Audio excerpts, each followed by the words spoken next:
എല്ലാവർക്കും എഡ്യൂലൈറ്റ് PSC YouTube ചാനലിന്റെ പുതിയൊരു ക്ലാസ്സിലേക്ക് സ്വാഗതം. അപ്പൊ നമ്മൾ ഇപ്പം കഴിഞ്ഞ ക്ലാസ്സിലായിട്ട് പഠിച്ചുകൊണ്ടിരിക്കുന്നത് എന്താ, ടൈപ്പ് റൈറ്ററിന്റെ പാർട്സുകളെ കുറിച്ചാണ് അല്ലെ. അപ്പം കാരേജ് എന്ന് പറയുന്ന ഒരു പാർട്ടിനെ കുറിച്ചാണ് കഴിഞ്ഞ ക്ലാസ്സിൽ പഠിച്ചത്. കാരേജിനെ കുറിച്ച് നമ്മൾ അതുമായിട്ട് റിലേറ്റ് ചെയ്തിട്ട് വരുന്ന എല്ലാ ഫാക്ട്സുകളും പഠിച്ചു അല്ലെ. ഇനി ഈ ക്ലാസ്സിൽ നമ്മൾ അടുത്ത രണ്ട് പാർട്ടുകളെ കുറിച്ചാണ്, പ്രധാനപ്പെട്ട രണ്ട് പാർട്സുകളെ കുറിച്ചാണ് പഠിക്കുന്നത്. ഒന്ന് കാരേജ് റാക്കിനെ കുറിച്ചും അതേപോലെ തന്നെ മറ്റൊന്ന് ഏതാ, കാരേജ് റാക്കിനെ കുറിച്ചും അതേപോലെ മെയിൻ സ്പ്രിങ്, ഇവ രണ്ടിനെ കുറിച്ചാണ് നമ്മൾ ഈ ക്ലാസ്സിൽ പഠിക്കുന്നത്. ഓക്കെ, അപ്പം ക്ലാസ്സിലേക്ക് പോയാലോ.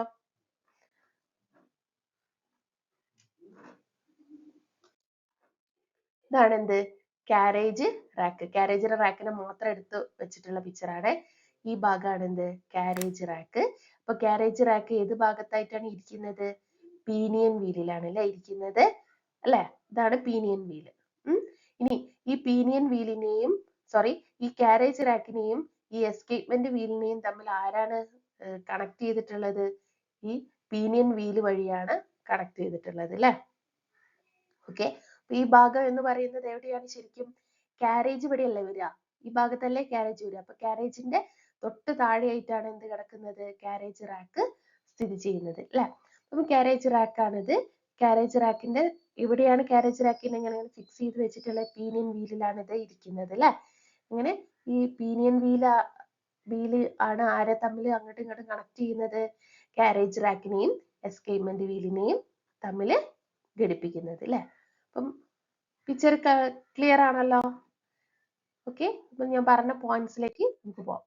അപ്പൊ കാരേജ് റാക്ക് നമ്മൾ നേരത്തെ കണ്ട പിക്ചറിലുള്ള ആ ഭാഗമാണ് ഇത്.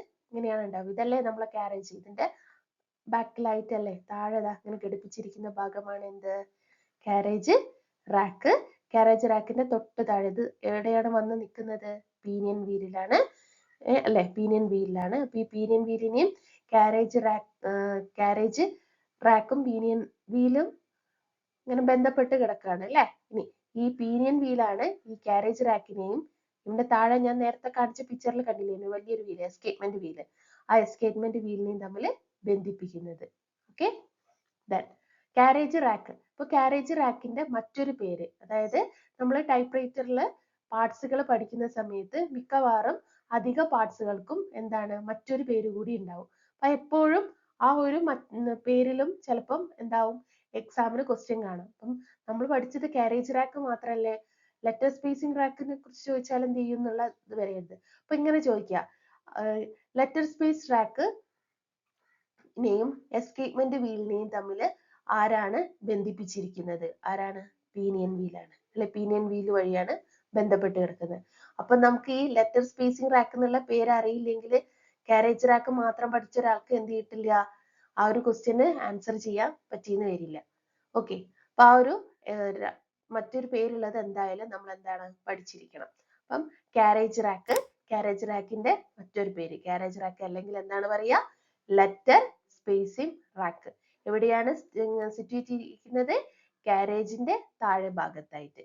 ഇനി കാരേജ് റിലീസർ അല്ലെ, കാരേജ് റിലീസർ വഴിയാണ് എന്ത് ചെയ്യുന്നത്, ഇത് കൺട്രോൾ ചെയ്യപ്പെടുന്നത്. കാരേജ് റാക്ക് കൺട്രോൾ ചെയ്യുന്നത് കാരേജ് റിലീസർ വഴിയാണ്. ഇനി പിന്നെ ഞാൻ ഇപ്പൊ പറഞ്ഞ പോയിന്റ്, കാരേജ് റാക്ക് പീനിയൻ വീലിലാണ് ഇരിക്കുന്നത്. അതേപോലെ തന്നെ എന്താണ്, കാരേജ് റാക്ക് ഇതിന്റെ മൂവ്മെന്റ് എന്താണ്, സ്റ്റെപ്പ് ബൈ സ്റ്റെപ്പ് മൂവ്മെന്റ് ആണ് അല്ലെ. കാരേജിന്റെ സ്റ്റെപ്പ് ബൈ സ്റ്റെപ്പ് മൂവ്മെന്റ് തന്നെയാണ്. ഇനി ക്യാരക്ടർ കീ പ്രസ് ചെയ്യുന്ന സമയത്ത് കാരേജ് എന്ത് ചെയ്യുന്നു, ഓരോ സ്റ്റെപ്പ് വീതം എവിടേക്ക് പോകുന്നു, ലെഫ്റ്റ് ഭാഗത്തേക്ക് നീങ്ങുന്നു. ഇത് നിങ്ങൾക്ക് അറിയുന്നതാണല്ലോ അല്ലെ. ദെൻ ഇത്രയും കാര്യങ്ങളാണ് എന്തിൽ പഠിക്കാനുള്ളത്, കാരേജ് റാക്കിൽ പഠിക്കാനുള്ളത്. അത്രയും മാത്രമേ ഇതുവരെ എക്സാമുകൾക്ക് ചോദിച്ച് കണ്ടിട്ടുള്ളൂ. ഓക്കെ, അപ്പൊ ആകെ ഒരു ക്വസ്റ്റ്യൻ ഇങ്ങനെയാണ് വരുന്നതെങ്കിൽ, ഇപ്പം carriage track travels on, carriage track ഇതിന്റെ മുകളിൽ കൂടിയാണ് ട്രാവൽ ചെയ്യുന്നത്, പീനിയൻ വീലിൽ അല്ലെ. ഓക്കെ, അങ്ങനെയുള്ള ക്വസ്റ്റ്യൻസ് ആണ് കാര്യമായിട്ടും വരുന്നത്. പിന്നെ അതേപോലെ കാരേജ് റാക്ക് നെയും എസ്കേപ്മെന്റ് വീലിനെയും തമ്മിൽ കണക്ട് ചെയ്തിട്ടുള്ളത് ആര് വഴിയാണ്, പീനിയൻ വീല് വഴിയാണ്. അപ്പൊ ആ രണ്ട് ക്വസ്റ്റ്യനും അതേപോലെ തന്നെ കാരേജ് റാക്കിന്റെ മറ്റൊരു പേര്, ആ ഒരു ക്വസ്റ്റ്യനും ആണ്. എന്താണ് മറ്റൊരു പേര്, ലെറ്റർ സ്പേസിംഗ് റാക്ക്. ഇത്രയുമാണ് കാരേജ് റാക്ക് എന്ന് പറയുന്ന ടൈപ്പ് റൈറ്ററിന്റെ ഭാഗത്ത് നിന്നും ഇതുവരെ PSC എക്സാമുകൾക്ക് ചോദിച്ചു കണ്ടിട്ടുള്ളത്. ഓക്കെ, ദെൻ നമുക്ക് എന്ത് ചെയ്യാം, അടുത്ത പാർട്ടിനെ കുറിച്ച് പഠിക്കാം. അടുത്ത പാർട്ട് ഏതാ നമ്മൾ പഠിക്കുന്നത്? Main spring. മെയിൻ സ്പ്രിംഗ് എന്ന് പറഞ്ഞിട്ടുണ്ടെങ്കിൽ നമ്മൾ കഴിഞ്ഞ ക്ലാസ്സിലൊക്കെ പഠിച്ചിട്ടുണ്ടാവും. ടൈപ്പ് റൈറ്ററിലെ ഏറ്റവും ഇമ്പോർട്ടന്റ് ആയ കുറച്ച് പാർട്സുകൾ നമ്മൾ പറഞ്ഞിട്ടുണ്ടായിരുന്നു. ഒരു 5 പാർട്സ് ഓർമ്മയുണ്ടോ? അല്ലെ? ഏതൊക്കെയായിരുന്നു? പെട്ടെന്ന് ഓർത്തെടുത്ത ഏതൊക്കെയായിരുന്നു? കാരേജ്, കീബോർഡ്, പിന്നെ മെയിൻ സ്പ്രിംഗ്, അങ്ങനെ പറഞ്ഞു പോയിട്ടില്ലായിരുന്നു 5 എണ്ണം. അതിലുള്ള ഏറ്റവും പ്രധാനപ്പെട്ട ആളാണ് ആര്? Main spring. കാരേജ് നമ്മൾ കഴിഞ്ഞു, പിന്നെ ഏതാണ്? മെയിൻ സ്പ്രിംഗ് അല്ലെ? അപ്പം ഇതാണ് മെയിൻ സ്പ്രിംഗ് വരിക. ഇവിടെയാണ് മെയിൻ സ്പ്രിംഗിന്റെ അഡ്ജസ്റ്റർ, ഇതാണ് അതിന്റെ ഡ്രോ ബാൻഡ്, ഇതാണ് ഡ്രം. ഓക്കെ, ഇനി നമ്മൾ പറയുന്നത് മെയിൻ സ്പ്രിംഗിനെ കുറിച്ചാണ്. അപ്പൊ മെയിൻ സ്പ്രിംഗ് എന്ന് പറഞ്ഞിട്ടുണ്ടെങ്കിൽ എന്താണ്? മെയിൻ സ്പ്രിംഗ് എന്ന് പറയുന്നത് എവിടെയാ ലൊക്കേറ്റ് ചെയ്തിരിക്കുന്നത്? മെയിൻ സ്പ്രിംഗ് എന്ന് പറഞ്ഞിട്ടുണ്ടെങ്കിൽ ടൈപ്പ് റൈറ്ററിന്റെ ഉള്ളിൽ നമ്മൾ കാണില്ല. അപ്പം ഉള്ളിലുള്ള ഭാഗമാണ്. ടൈപ്പ് റൈറ്ററിന്റെ ഉള്ളില് ലെഫ്റ്റ് ഭാഗത്തായിട്ട് ആണ് ആരെ ലൊക്കേറ്റ് ചെയ്തിട്ടുള്ളത്? മെയിൻ സ്പ്രിംഗിനെ ലൊക്കേറ്റ് ചെയ്തിട്ടുള്ളത്. ഇനി ഈ മെയിൻ സ്പ്രിംഗ് ഡ്രം എന്ന് പറയുന്നത് എന്താണ്? മെയിൻ സ്പ്രിംഗും അതിന്റെ കൂടെ അതിന്റെ ടെൻഷനും കൂടെ ചേരുന്നതാണ് എന്ത്? Main spring drum. അതായത് in this drum there is a main spring and this and with എന്താണ്? ടെൻഷൻ അല്ലെ? ഇനി മെയിൻ സ്പ്രിംഗ് ടെൻഷൻ എന്ന് പറയുന്നത് എന്താണ് ശരിക്കും? കാരേജ് ടെൻഷൻ ആണ് അല്ലെ? അതുകൊണ്ട് തന്നെ മെയിൻ സ്പ്രിംഗ് ടെൻഷന്റെ മറ്റൊരു പേരാണ് എന്ത്? Carriage tension. കുറച്ചുകൂടി വൃത്തി പറഞ്ഞാല് കാരേജ് മൂവ് ചെയ്യല്ല എവിടെ നിന്ന് എങ്ങോട്ട്? Right to left. എന്ത് കാരണമാണ് അവിടെ ആ മൂവ്മെന്റ് നടക്കുന്നത്? മെയിൻ സ്പ്രിംഗ് ടെൻഷൻ കാരണമാണ് എന്ത് ചെയ്യുന്നത്? കാരേജിന്റെ ഈ റൈറ്റ് ടു ലെഫ്റ്റ് മൂവ്മെന്റ് അവിടെ സാധ്യമാകുന്നത്. ക്ലിയർ ആണല്ലോ? ഇനി നമ്മൾ അടുത്ത പഠിക്കുന്നത് മെയിൻ സ്പ്രിംഗ് എന്ന് പറഞ്ഞാൽ എന്താണെന്നാണ്. മെയിൻ സ്പ്രിംഗ് എന്ന് പറഞ്ഞിട്ടുണ്ടെങ്കിൽ ഒരു ടൈപ്പ് റൈറ്ററിന്റെ ഹാർട്ട് എന്നാണ് മെയിൻ സ്പ്രിംഗിന് പറയുക. അതായത് the heart of the type writer എന്ന് ചോദിച്ചാൽ ഏതാണ്? Which part is known as heart of the type writer എന്ന് വെച്ചാൽ എന്താണ്? മെയിൻ സ്പ്രിംഗ് ആണ് കേട്ടോ. മെയിൻ സ്പ്രിംഗിനെയാണ് നമ്മൾ ഒരു ടൈപ്പ് റൈറ്ററിന്റെ ഹാർട്ട് എന്ന് പറയുക. ഓക്കെ, ഇനി ഈ ഒരു ക്വസ്റ്റ്യൻ ഒരുപാട് തവണ ചോദിച്ചിട്ടുള്ളതാണ്. അതേപോലെ തന്നെ ഒരു സ്റ്റാൻഡേർഡ് ടൈപ്പ് റൈറ്ററിലെ മെയിൻ സ്പ്രിംഗിന്റെ വെയിറ്റും ചോദിച്ചു കണ്ടിട്ടുള്ളതാണ്. എത്രയാണ്? 453.60 gram per pound ആണ് ഒരു മെയിൻ സ്പ്രിംഗിന് സ്റ്റാൻഡേർഡ് ടൈപ്പ് റൈറ്ററിലുള്ള വെയിറ്റ് എന്ന് പറയുന്നത്. ഇനി ഞാൻ നേരത്തെ കാണിച്ചതിൽ ഒരു ഡ്രോ കോഡിംഗ് ഒക്കെ കാണിച്ചിട്ടില്ലായിരുന്നോ? ആ ഡ്രോ കോഡിന്റെ ഒരു ഭാഗം കാരേജിലും മറ്റേ ഭാഗം എന്ത് ചെയ്യാണ്? ഈ മെയിൻ സ്പ്രിംഗ് ഡ്രമ്മിലുമാണ് ബന്ധിപ്പിച്ചിട്ടുള്ളത്. ഓക്കെ, അപ്പൊ അതൊരു ഇങ്ങനെയുള്ള ഒരു ചതുരത്തിലുള്ള ഒരു ഡ്രോ കോഡ് എന്ന് പറഞ്ഞാൽ ഏകദേശം ഇങ്ങനെയുള്ള ഒരു നീളത്തിലുള്ള ഒരു ഇതാണ്. അതിന്റെ ഒരു ഭാഗം എന്ത് ചെയ്യുന്നു? എവിടെയാണ് കണക്ട് ചെയ്തിട്ടുള്ളത്? കാരേജിലും. മറ്റേ ഭാഗം ഉള്ളിലുള്ള ഈ മെയിൻ സ്പ്രിംഗിലും ഡ്രമ്മിലുമാണ് എന്ത് ചെയ്യുന്നത്? കണക്ട് ചെയ്തിട്ടുള്ളത്. ഓക്കെ, ദെൻ മെയിൻ സ്പ്രിംഗിന്റെ മെയിൻ സ്പ്രിംഗ് ടെൻഷൻ ഇൻക്രീസ് ചെയ്യാന്ന് വെച്ചോളൂ. അതായത് when main spring tension increase jerky movement ഉണ്ടാവും. അതായത് മെയിൻ സ്പ്രിംഗിന്റെ ടെൻഷൻ കൂടുമ്പോൾ എന്ത് ചെയ്യുന്നു?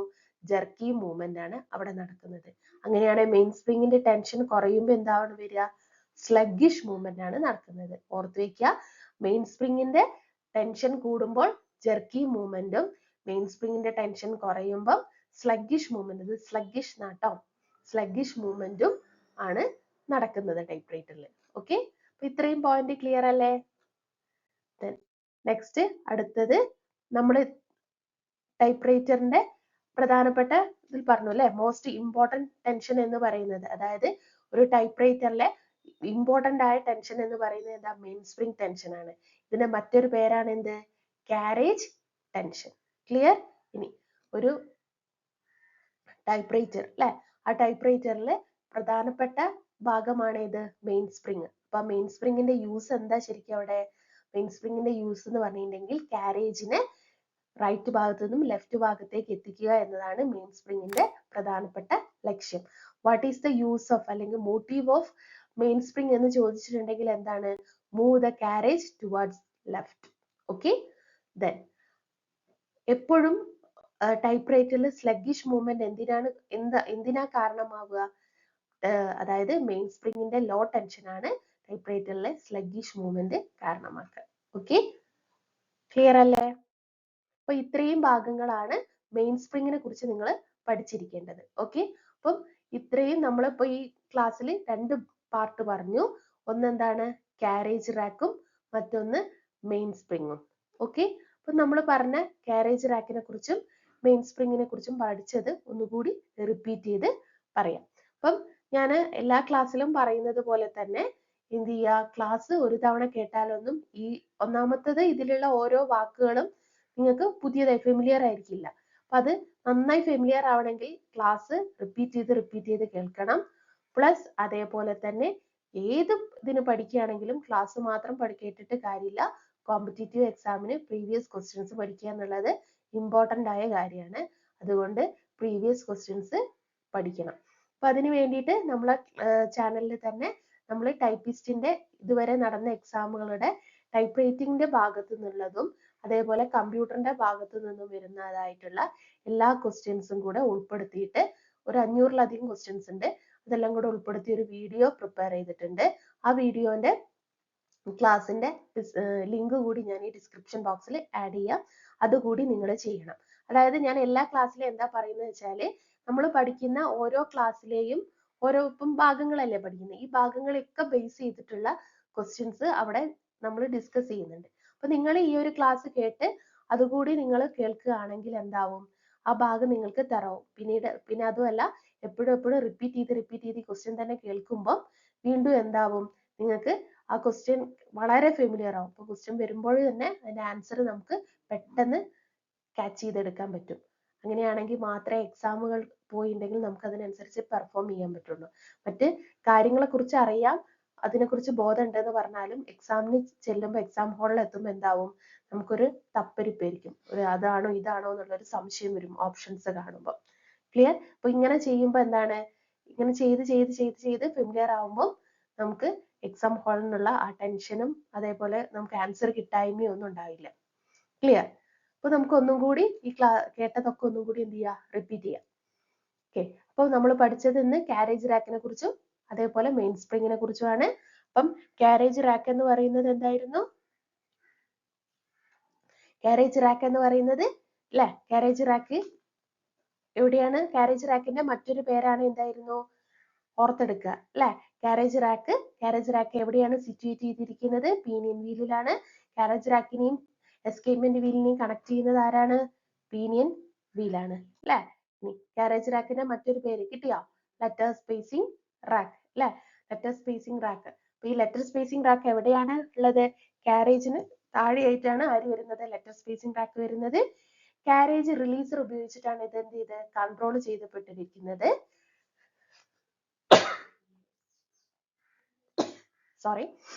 ഇരിക്കുന്നത്. അതേപോലെ തന്നെ ഇവിടെ സ്റ്റെപ്പ് ബൈ സ്റ്റെപ്പ് മൂവ്മെന്റ് നടക്കുന്നത് എപ്പോഴാണ്?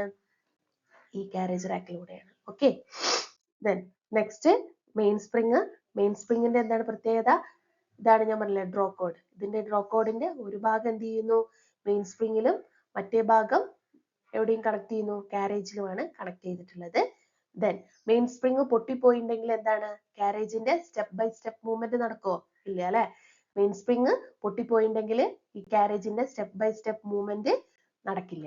ഓക്കെ, മെയിൻ സ്പ്രിങ് എവിടെയാണുള്ളത്? ടൈപ്പ് റൈറ്ററിന്റെ ഉള്ളില് ലെഫ്റ്റ് സൈഡിലായിട്ടാണ് മെയിൻ സ്പ്രിങ്ങിനെ ഫിക്സ് ചെയ്തിട്ടുള്ളത്. ദെൻ മെയിൻ സ്പ്രിങ്ങില് എന്താണ്? മെയിൻ സ്പ്രിങ് ടെൻഷനെ നമ്മൾ മറ്റൊരു പേര് എന്താ പറയാ? Carriage tension. മെയിൻ സ്പ്രിങ് ടെൻഷന്റെ മറ്റൊരു പേരാണ് എന്ത്? Carriage tension. അതേപോലെ തന്നെ കാരേജ് മൂവ് ചെയ്യുന്നത് റൈറ്റിൽ നിന്ന് ലെഫ്റ്റിലേക്ക് കാരേജ് മൂവ് ചെയ്യുന്നത് എന്തുകൊണ്ടുള്ളതാണ്? ഈ മെയിൻ സ്പ്രിങ് ടെൻഷൻ കൊണ്ടാണ്. അതേപോലെ ഒരു ടൈപ്പ് റൈറ്ററിന്റെ ഹാർട്ട് എന്ന് പറയുന്നത് എന്താണ്? മെയിൻ സ്പ്രിങ് ആണ് അല്ലെ. ഇനി ഇലക്ട്രിക് ടൈപ്പ് റൈറ്റേഴ്സിന്റെ പ്രത്യേകത എന്താ വെച്ചാൽ ഇലക്ട്രിക് ടൈപ്പ് റൈറ്റേഴ്സിൽ ഒരിക്കലും മെയിൻ സ്പ്രിങ് ഉണ്ടാവില്ല. Okay, there is no main spring in dash type of typewriter എന്ന് വെച്ചാൽ ഏതാണ്? Electric typewriters. Okay, electric ടൈപ്പ് റൈറ്റേഴ്സിൽ എന്താണ്? മെയിൻ സ്പ്രിങ്സ് ഉണ്ടാവില്ല. ഓക്കെ, ഇനി മെയിൻ സ്പ്രിങ്ങിന്റെ ഒരു സ്റ്റാൻഡേർഡ് ടൈപ്പ് റൈറ്ററിലെ മെയിൻ സ്പ്രിങ്ങിന്റെ വെയിറ്റ് എന്ന് പറയുന്നത് എത്രയാണ്? 453.60 gram per pound ആണ്. ഓക്കെ, ഇനി ഡ്രോ കോഡ് അല്ലെ, ഞാൻ നേരത്തെ പറഞ്ഞു ഡ്രോ കോഡ് ആണ്. ഡ്രോ കോഡിന്റെ ഒരു ഭാഗം കാരേജിനെയും മറ്റേ ഭാഗം മെയിൻ സ്പ്രിങ്ങിനെയും എന്ത് ചെയ്യുന്നു? കണക്ട് ചെയ്ത് വെച്ചിരിക്കുന്നു അല്ലെ. മെയിൻ സ്പ്രിങ് പൊട്ടിയിട്ടുണ്ടെങ്കിൽ കാരേജിന്റെ സ്റ്റെപ്പ് ബൈ സ്റ്റെപ്പ് മൂവ്മെന്റ് ഉണ്ടാവില്ല. ഇനി മെയിൻ സ്പ്രിങ് ടെൻഷന് കൂടുമ്പോൾ അവിടെ എന്ത് മൂവ്മെന്റ് ആണ് നടക്കുക? ടൈപ്പ്റൈറ്ററിൽ ജെർക്കി മൂവ്മെന്റും, മെയിൻ സ്പ്രിങ് ടെൻഷൻ കുറയുമ്പോൾ സ്ലഗ്ഗിഷ് മൂവ്മെന്റും ആണ് നടക്കുക. ഓക്കെ, ഇനി ഒരു ടൈപ്പ്റൈറ്ററിൽ ഏറ്റവും മോസ്റ്റ് ഇമ്പോർട്ടന്റ് ടെൻഷൻ എന്ന് പറയുന്നത് ഏതാണ്? മെയിൻ സ്പ്രിങ് ടെൻഷൻ ആണ്. അതേപോലെ തന്നെ മെയിൻ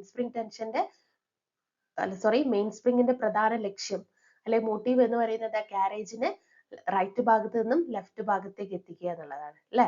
ഇനി സ്ലഗ്ഗിഷ് മൂവ്മെന്റ് എപ്പോഴും എന്താണ് കോസ് ചെയ്യുക? Sluggish movement is caused in typewriter by low tension of the main spring. Okay, അപ്പം ഇത്രയും കാര്യങ്ങളാണ് നമുക്ക് ഈ ഒരു ക്ലാസ്സിൽ നമ്മൾ ഡിസ്കസ് ചെയ്തത്. അപ്പൊ നമ്മളിവിടെ ഇപ്പൊ മൊത്തം ടോട്ടൽ 3 പാർട്സ് പഠിച്ചു അല്ലെ. ഏതൊക്കെയാ? Carriage rack, main spring. Okay, ഇനി കാരേജ് റാക്ക്, മെയിൻ സ്പ്രിങ് അതുമായി ബന്ധപ്പെട്ട എക്സാമിന് ചോദിച്ചു കണ്ടിട്ടുള്ള എല്ലാ പോയിന്റ്സും ഉൾപ്പെടുത്തിയിട്ടാണ് നമ്മൾ ഈ 2 ക്ലാസ്സും തയ്യാറാക്കിയത്. ഇനി നമ്മൾ ഈ പാർട്സിന്റെ ക്ലാസ് കഴിഞ്ഞതിൽ മൊത്തം ടൈപ്പ്റൈറ്ററിലെ പാർട്സുകൾ മാത്രം ഉൾക്കൊള്ളിച്ച് ഇത്രയും കാലം പ്രീവിയസ് ആയിട്ട് എക്സാമുകൾക്ക് ചോദിച്ച ക്വസ്റ്റ്യൻസ് എല്ലാം കൂടി ഒന്നുകൂടി ഡിസ്കസ് ചെയ്യും. ഓക്കെ, അപ്പൊ അതും കൂടി ആകുമ്പോൾ നിങ്ങൾക്ക് ഒന്ന് നന്നായി സെറ്റ് ആവും. ക്ലിയർ?